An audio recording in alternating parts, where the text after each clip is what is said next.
Hello, hello. Today we have a long chapter.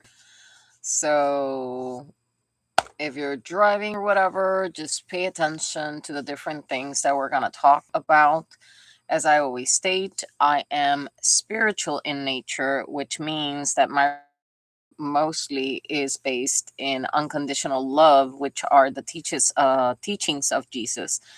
And we conform to in the worldly aspects of life.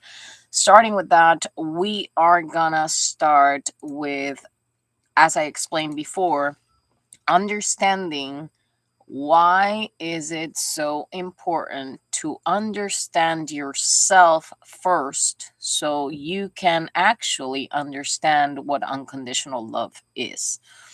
And this is coming from someone that is learning as she goes based on the things that I've been learning and accepting as true wisdom and true knowledge from the words of Jesus, and not the indoctrinated version that I was once indoctrinated in, even though it sounds redundant.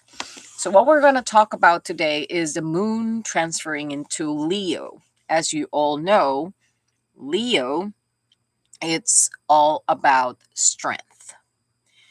But within Leo, there are certain characteristics that we need to take care of. And these characteristics are based not on the sign itself, but on the vibration that the moon brings to our experience. Why is the moon related to us? As same as the ocean. Because we're water. We are atoms.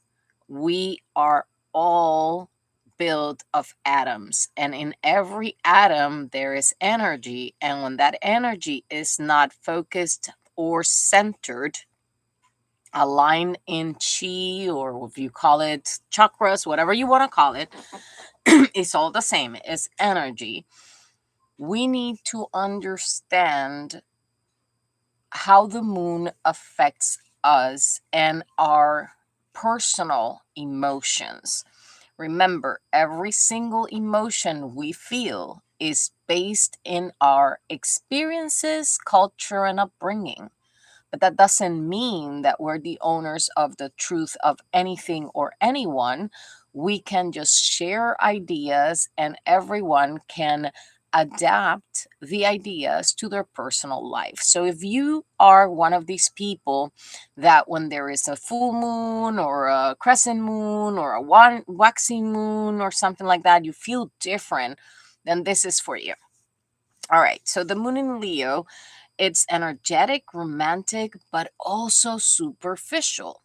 If you go to astrology, you know that Leos are always characterized by. I laugh because my my sign is Pisces, but I have Leo in my chart, very strong. So I laugh because it's kind of funny. People believe we are arrogant and we're more confident than arrogant. But at the same time, people tend to say that Leos show off. So same goes with Pisces. They say they're double fishes, one swimming upward, one swimming downward. That one mostly affects the way that we process things, but it's not in regards to personality. It's just a process. But you know how it is in this world, everything is judged, and we are part of that judgment. And we need to stop being part of that judgment so we actually can unconditionally love one another without seeing projections as personal attacks, but understanding that that is what the other person needs to work with. And if it bothers you, is something that you need to work with yourself. So that is the inner knowledge of knowing who you are. So what the Leo moon right now is doing is gonna combine and push you into growth, expansion, expression, and a renewed confidence. Um, if you hear somebody, that's my mom. She's around. She knows I'm live, but she forgets. So she starts singing or talking. That's fine. Anywho, bold, positive, creative, emotional tone. So this will amplify your charisma, your playfulness, and that desire to express your true self. Why I focus on true self? It is not the same to portray to be a kind of way than to actually being that person. And part of that comes from maturing our emotions. One of the things that I've learned with all of this is that even though I had a lot of knowledge coming in from the things that I was learning, I was also on the path of understanding that knowledge. And at times I was projecting my own inner emotions. And that what does is it allows you to look yourself at that golden mirror, because everything that is reflecting back to you is because it's part of your energy. Now, there are people that use the mirror effect to try to affect your energy, and you need to become discerning of this. So, next point is fire plus air synergy. Um, the Leo moon interacts with the Gemini sun. Leo moon is right after the Gemini moon, therefore, you know how it rotates. This creates a movement, social energy, and a very keen desire of sharing ideas or be around more people. Your identity is something that only you can work with. Nobody can tell you what your identity should be. If that is so, and you're allowing others to create an identity for you, then you are working in your persona, but not in your inner self. You're not working on being authentic, you're working on being a product for others to like. Why that happens? Because we all have been raised with certain fears. And when you leave fear behind, it's not that you're not going to be scared of things. It's not that you're not going to be triggered by your fears. It's that you acknowledge them and you don't give them the first seat or the hands to drive on the driver's seat. You allow them to be acknowledged. You look at them and you, with love, understand yourself. With love and compassion, not pity, you stop being the victim and you see the lesson. And that's the important part of this. This will actually help you in being yourself, in being more authentic and radiant, because it's your personal trademark. If you already have charisma, you don't have to act like nobody else to be seen.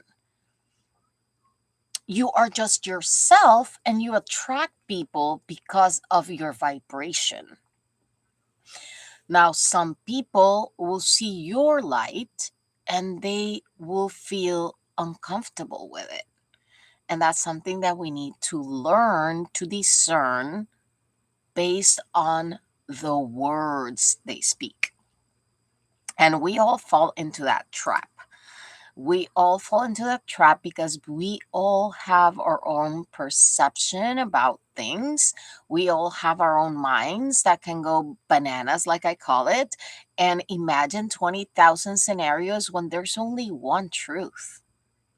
Without self knowledge of who you are and a good identity, then you're always going to live trying to be someone else. And the important part of this emotional and spiritual moon is the visibility of your self-expression, being more confident, more magnetic, the willing to speak, create, perform, being you and not a product of expectations. Creative ignition. This is a great time to start any creative project. Share your work with others. Rebrand or refresh your, I don't know, the way you post things or the way you speak to people. And that comes from authenticity, not for wanting to be. You lean into your natural gifts instead of copying the gifts of others. Emotional courage, as the sun, and well, Leo is ruled by the sun. So your heart is that fire. And a lot of people will relate to the Bible when it calls fire. Fire means pure energy of love, and it's unconditional, not conditioned. And in indoctrination or in people's perception, bringing fire is like a showdown or a show off contest, and it's actually not. It's the opposite. Is being such a light that what you speak about and the way you treat everyone is based on that love that your heart knows as being the guide.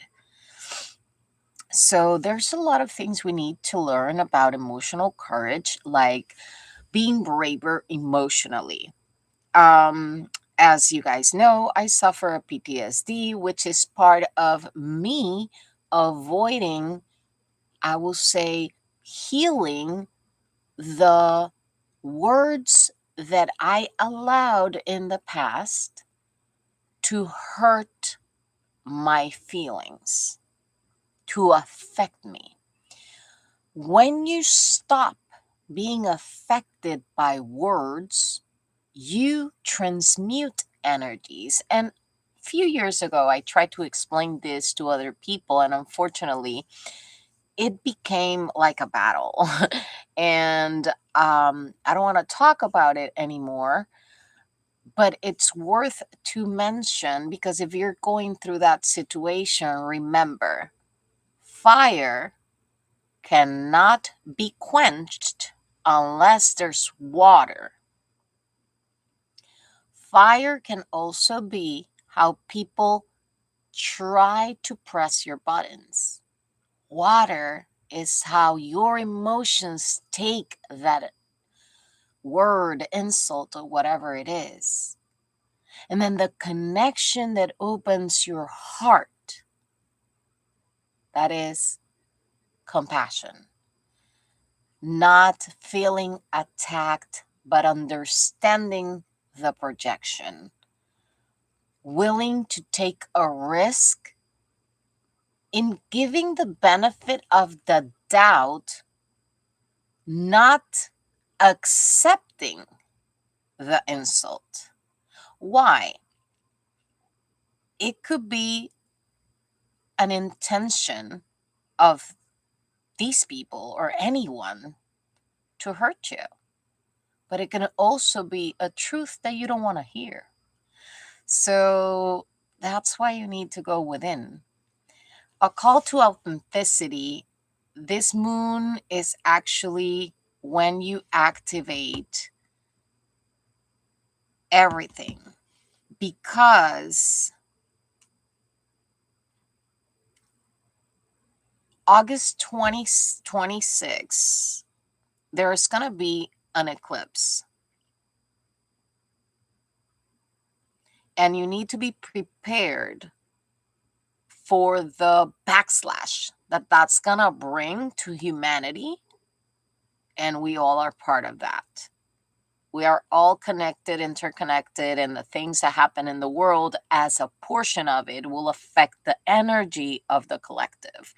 Therefore, you preparing yourself for that is very important, because the bigger your identity shifts into true authenticity, the easier that's going to be to transition the bad moments of the collective energies. All right. So I am not an expert in astrology, so I'm not going to be talking about astrology. Mostly, I'm going to talk about biblical facts and things like that that actually can go a little bit better. Um, Knowing that we're going to the waxing crescent, or we are in the waxing crescent of Leo, we need to prepare for the new beginnings. We need to start doing intention settings. We need to allow our growth and potential to sprout the seeds, right? So the first thing you have to do to sprout a seed first is planting it, and then is watering it. And we're going to talk about it in a little bit. Hope and optimism. I always say that hope is not faith. Why? Because it is a side effect of faith. Hope is believing or hoping or wishing that something comes through. And as I explained in my community post, never in the Bible did Jesus ever mention the word hope. Peter did, and he actually had an that's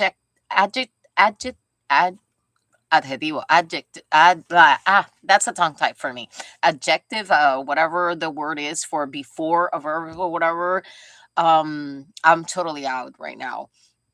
That was a big tongue tied. So a description, let's put it like that, is easier. So the descriptive word that goes before hope is always pointing back to the resurrection of Jesus. So manifestation in motion. We're not dreaming, we're doing. We're taking small steps to actually get to where we want to be.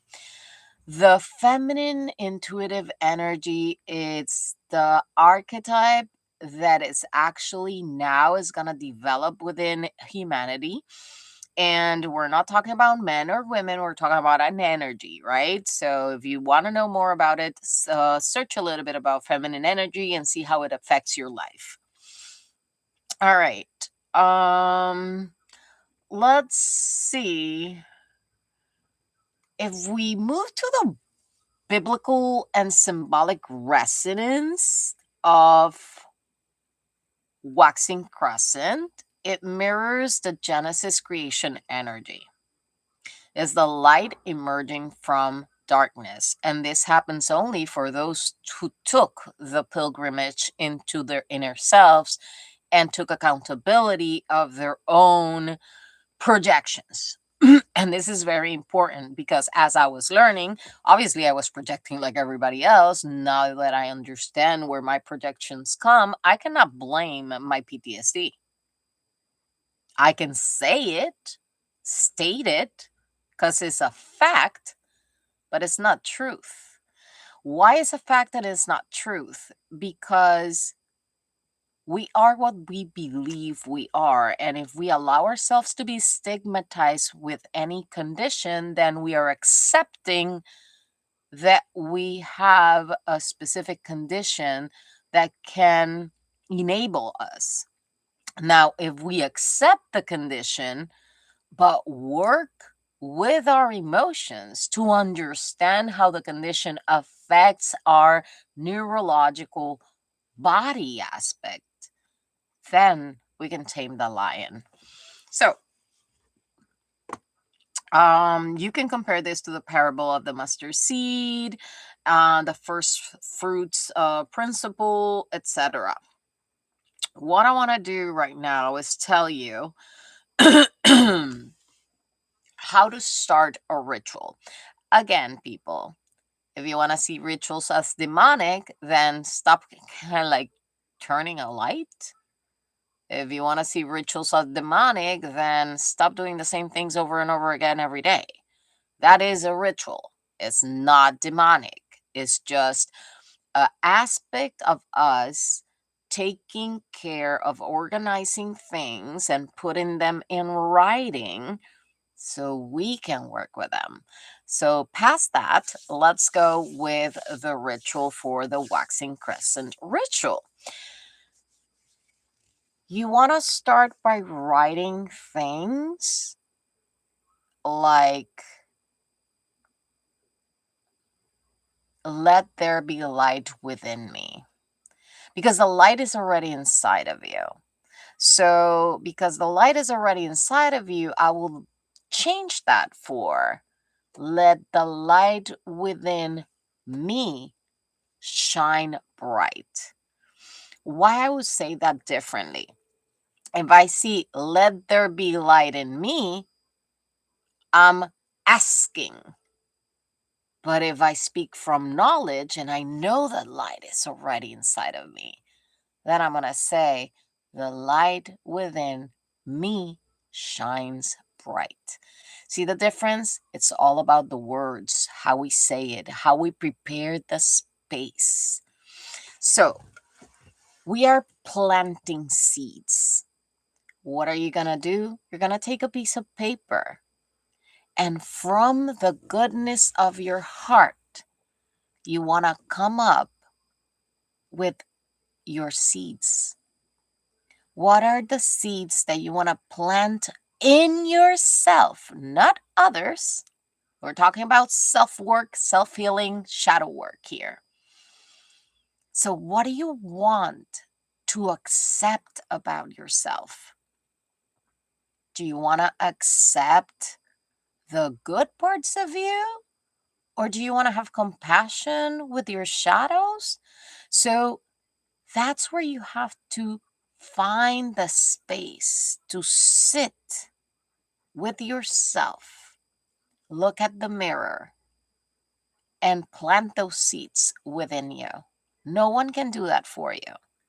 If you believe that you are not worthy of someone else, then the other person is going to feel that rejection, because it's your own rejection what's separating you, because separation does not exist. So you have to actually think clearly of what you want. Now, very important, you can never go against the free will of another human being.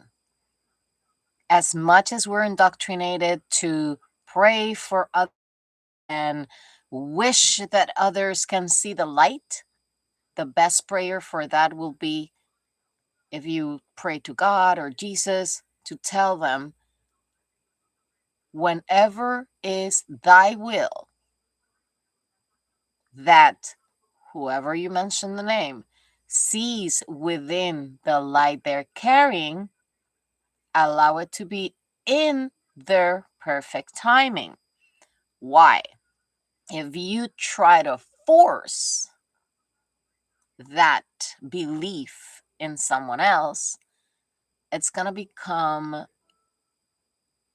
a rejection, automatic rejection, and it's also going to impact your life because you're trying to change the free will of another human being, and we all have fall for that. All right, so you can sit down in a comfortable place. One of the things that's coming to mind today, actually, I posted one of my key choker series on my VMark collection.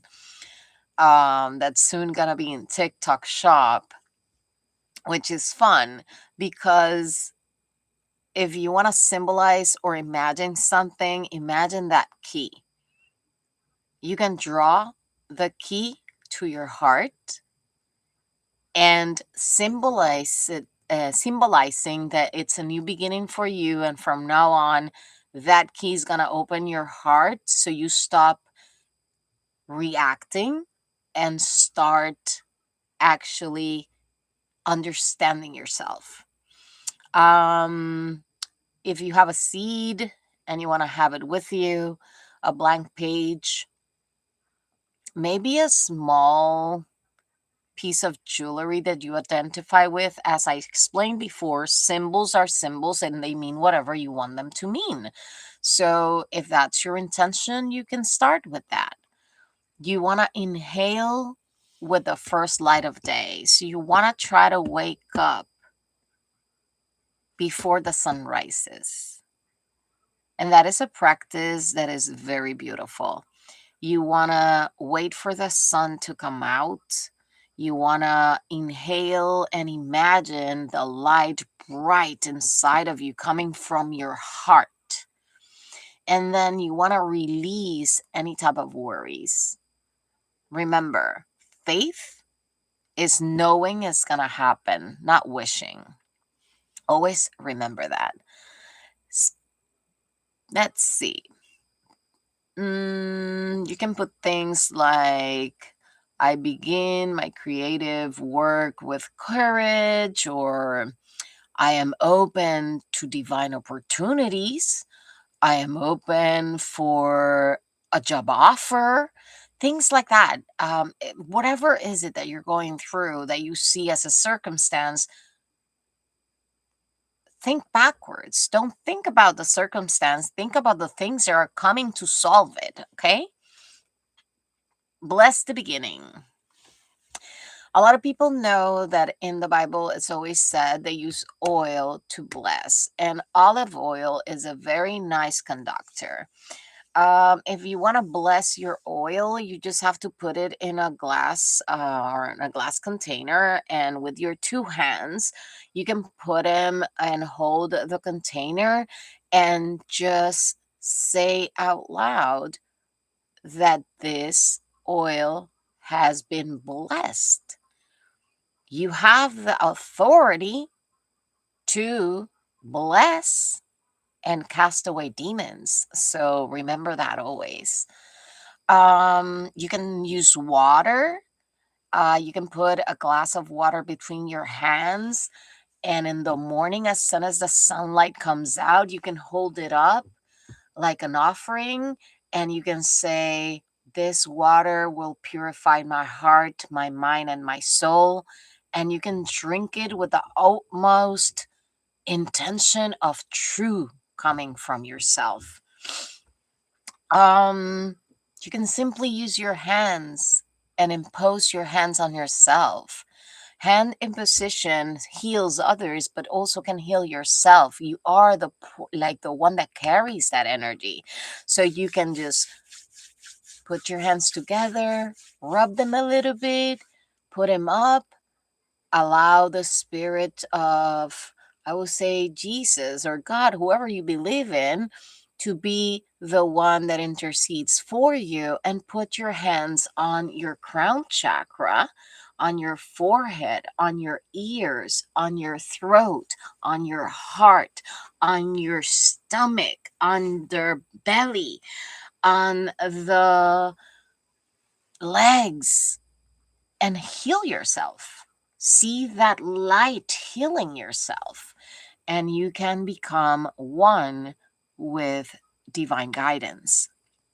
Now, the most important thing is faith without works is actually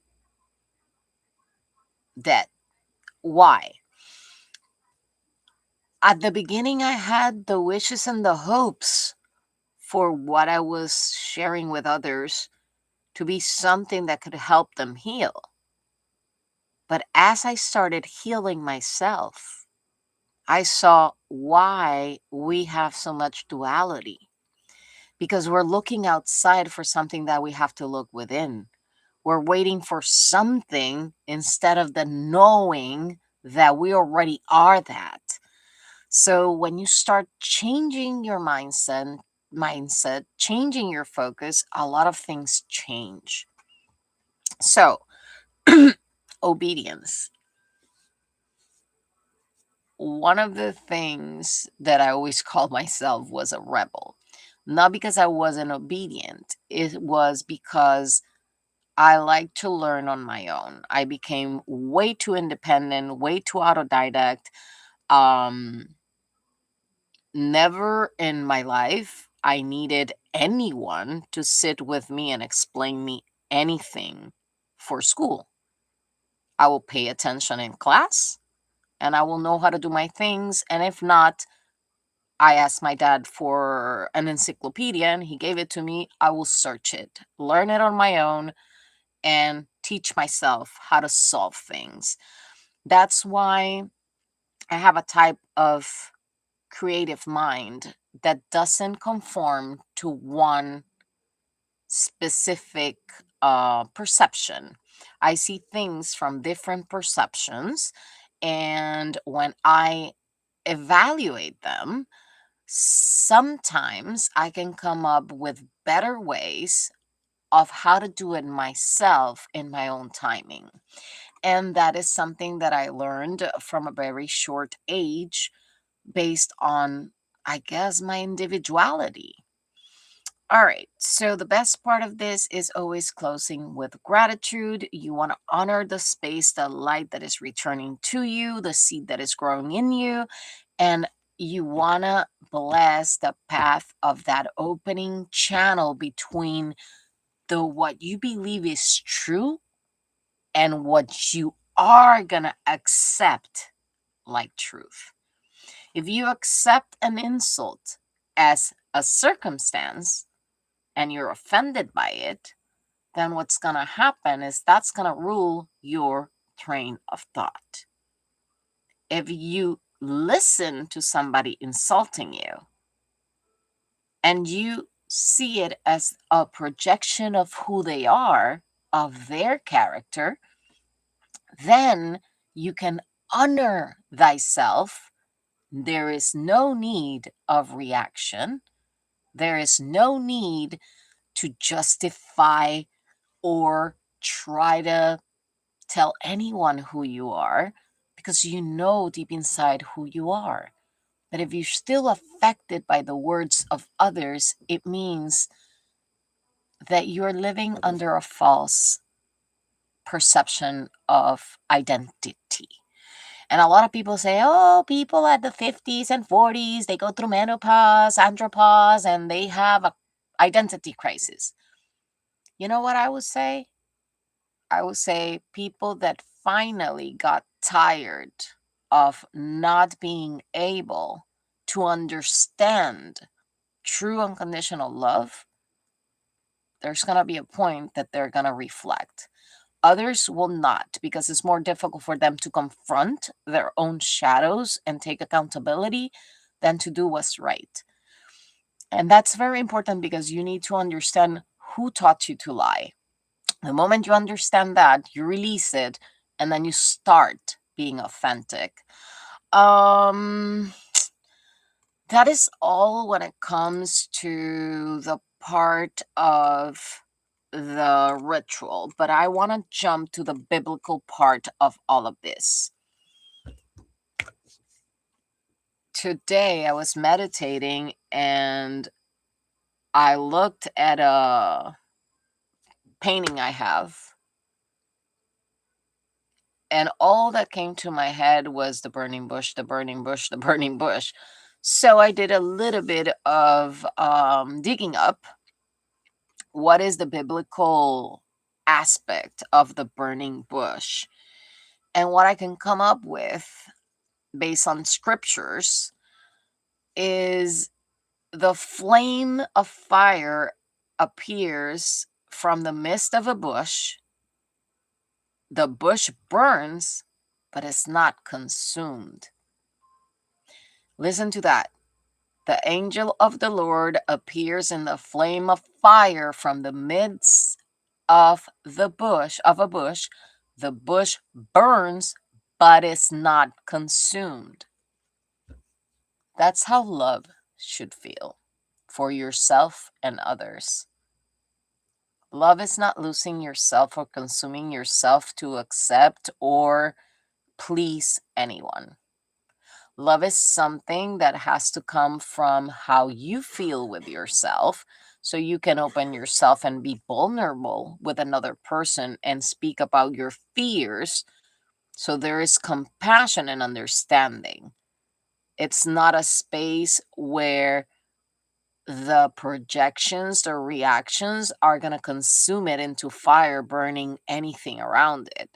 It's actually how Abba reveals, I am that I am, right? If we go to, let's say, a deeper layer about the burning bush, the fire that does not consume is God's eternal, self-sustaining nature. What is what Jesus came to teach? Pure unconditional love. Therefore, if he's here in the name of the Father and he said he is the way to the Father, there's no other way to stop feeling victimized until you actually understand true unconditional love. And that perception shifts your whole paradigm, because as Adam, as energy, you can change your life forever in many ways. The bush itself is a symbol of Israel's resilience, oppressed but not destroyed. As I went through the emotions of being bullied and harassed or whatever, I never took my eyes out of Jesus or Abba, but I also went within.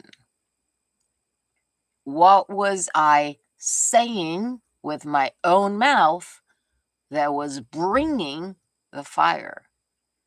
At the moment that I realized it, I'm like, so I need to stop saying these things to myself and to others.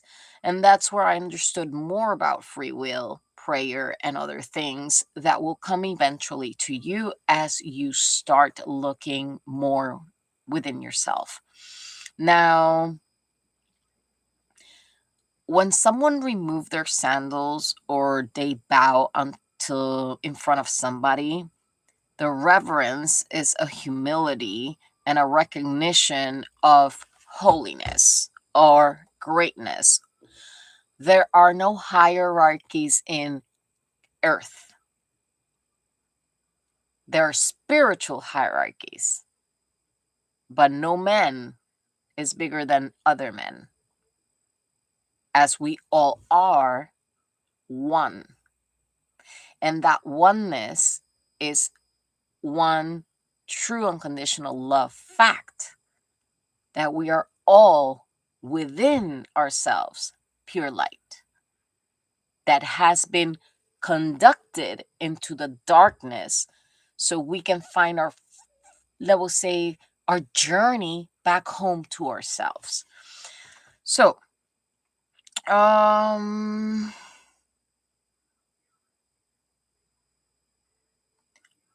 will always come and meet you in your hidden place, and that place is your mind.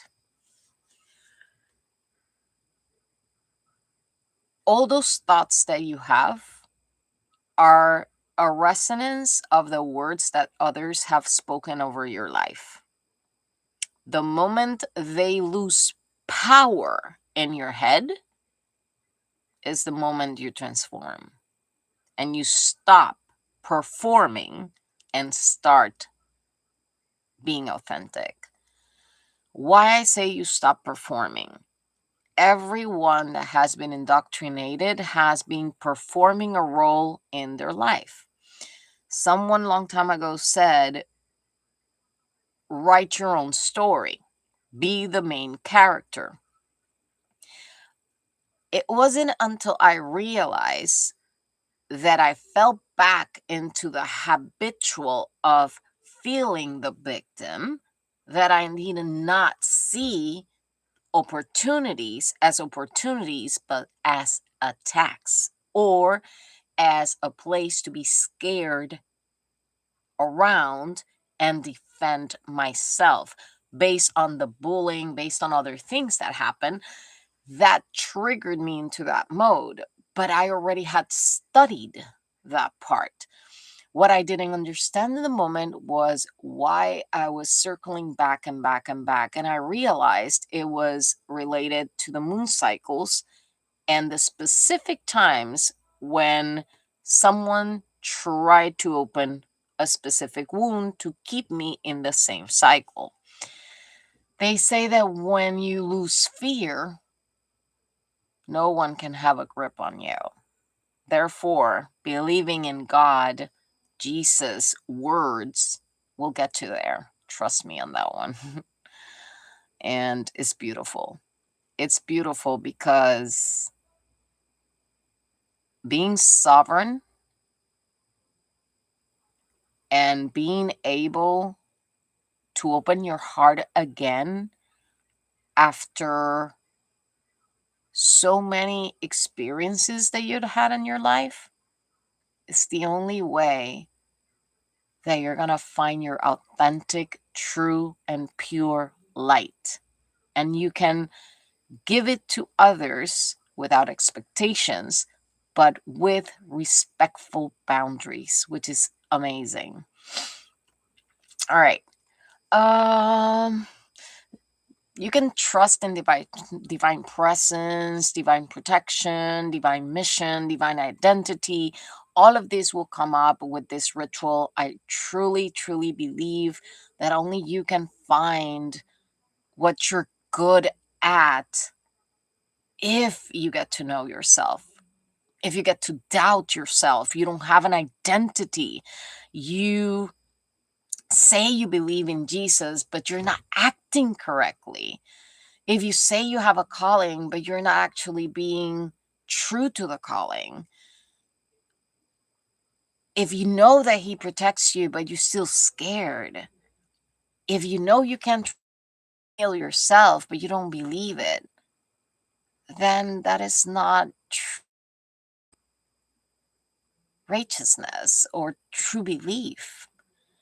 It is a belief tainted by what society told you to be, or asks you.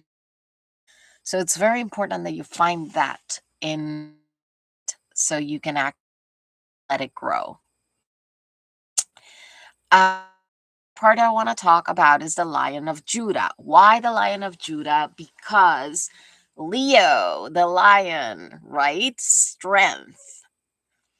And the reason why the Lion of Judah came to mind was because a long time ago I started translating the proper names in the Bible into, I would say, past Aramaic or Hebrew or whatever was the oldest significance of that word, to see how the word had changed its significance and why people are not understanding the true calling of Jesus was for all of us to start thinking from our hearts and not our minds.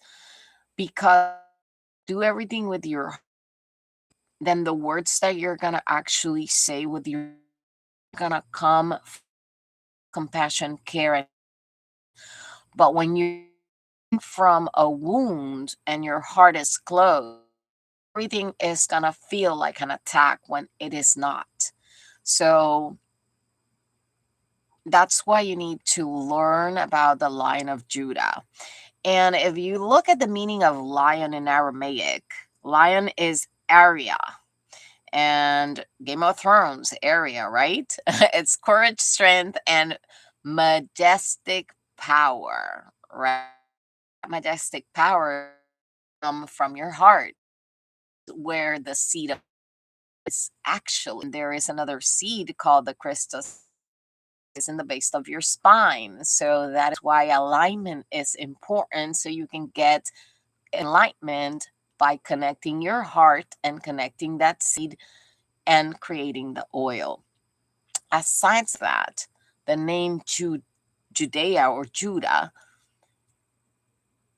is used to be Jehudah, right? And translate to praise, celebrated, or thanksgiving.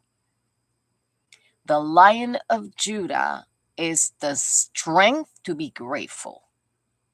I cannot translate it better.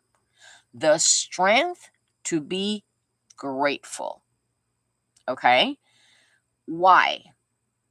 Because when you praise, you are exalting the greatness of divinity. And if that lives within yourself, then you need to praise the light that's in your heart.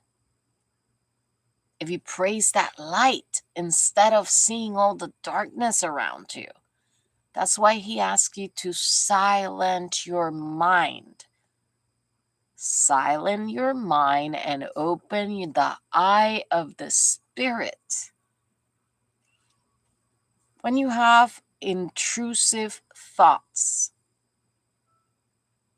you can acknowledge them, but you need to, I will say, compartmentalize them. Why? If it came from a projection, it shouldn't affect you because you know you're not that. Move it aside. Don't keep on going on the same pattern. Don't make it make you feel uncomfortable. Because if it makes you feel uncomfortable, it's because you have a specific persona, a false mask that you want to protect. And when I was attacked, I was not trying to defend a fake persona. I had the habitual pattern of always having to justify the truth because I was told I was a liar from a very young age because of the knowledge I brought within myself. So when I spoke about things of the church and things of this and things of that, people will tell me that I was lying just to save face in front of the preacher or whoever was in front, or for people not to talk about me being just authentic, raw, and true. So I had to learn to justify myself. I did it as a pattern and a habit, not because I wanted to defend myself, but it is part of a defensive mechanism because that's the persona I created to supposedly be heard. So when I realized that, I said, wow, how much power we as humans give others that do not deserve it. We all do that. It's okay when they do it to us, but it's not okay when it's done. Like, it's okay when we do it to another, but it's not okay when you do it to someone, right? And that's how judgmental we human beings have become when we don't have that kindness in our hearts to have compassion for another and just ignore the things they say as projections and take it as a personal attack. And trust me, it is a strong, heavy road to get there because for that, you need to battle your ego. And that is one of the things that is the hardest thing to do in life. Battle your own ego so you can take accountability for yourself and stop taking accountability for another. And that is very important here. So, the Lion of Judah is one of the most powerful layered and spiritual symbols in the scriptures. It represents Jesus' kingship, authority, victory, prophecy, and divine lineage. Listen, if Jesus was born, as the Bible says, if you're a Christian and you believe in the resurrection, then why are you not living from true unconditional love? And why are you becoming judgmental about other people's belief? So, what we need to start seeing as humans is not the beliefs that others preach, is the words they say with their mouths. And that's how a lot of false prophets are going to fall. And very important to understand that the false temple that has been built on rocks is going to crash. And the scriptures that speak about it are going to be resurfacing. It's what calls in the age of true Christianity.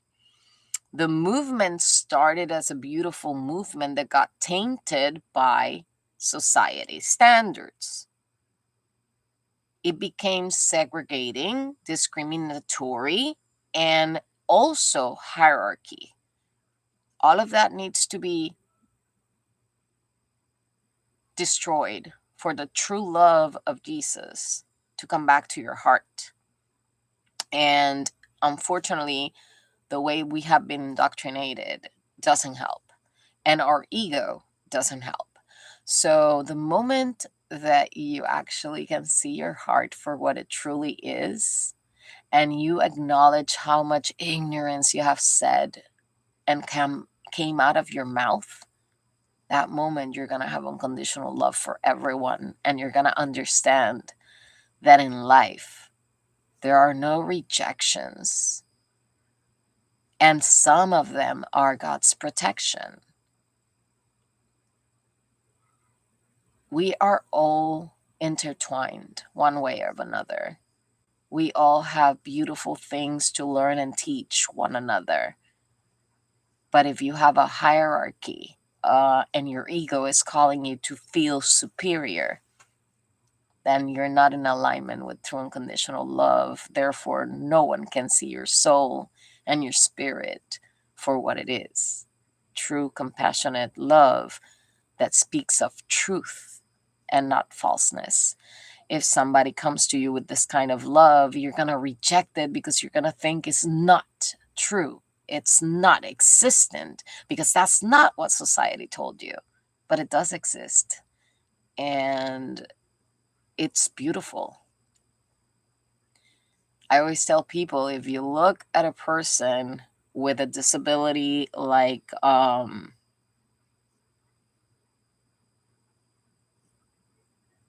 would say not even disability. If you look at a kid, they know that love.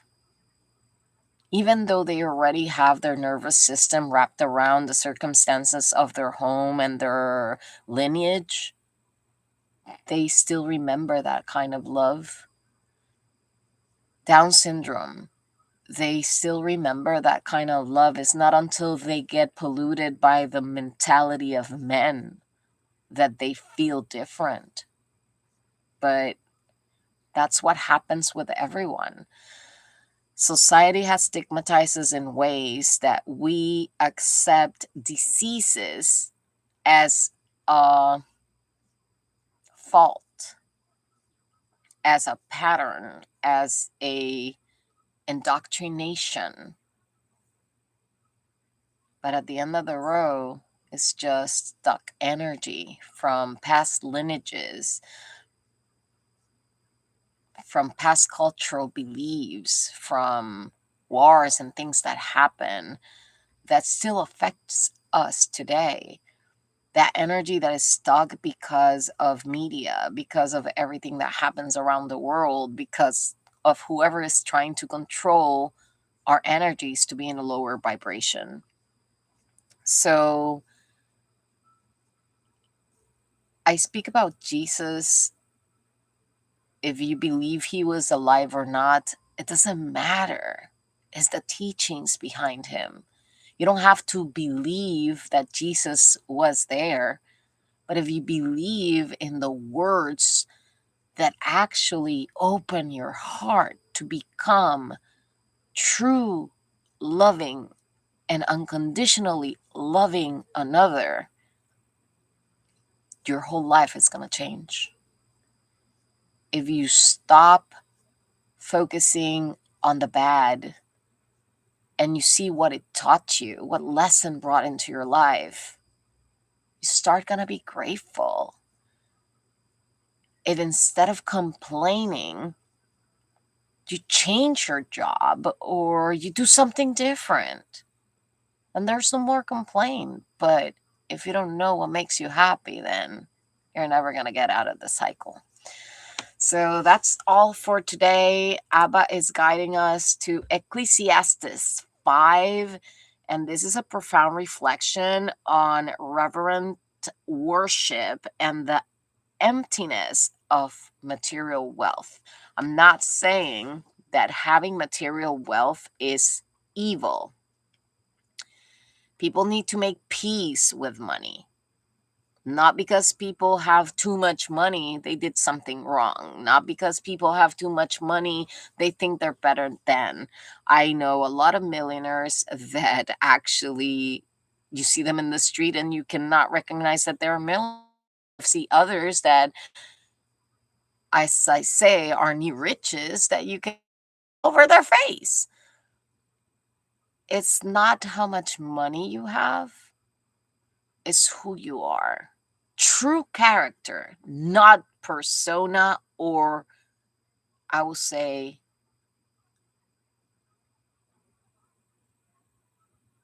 not exactly what others expect from you. That is a persona. That is a false stand-up comedy, because you're not being you. You're being what others want you to be in order to fit in or in order to be liked. I'm very raw, and I sometimes say things that I know are gonna ruffle feathers. And sometimes people say things that ruffle mine. And I started to understand projections, and I started to understand why I said the things that I said. And I started to understand why I will be so passionate about things instead of just being at pause, calm, and peace about things. It's not that we are perfect and we're never going to be mad. It's an emotion. I'm not going to allow projections to affect character, which is a different thing. So, keep thy foot, said Solomon, right?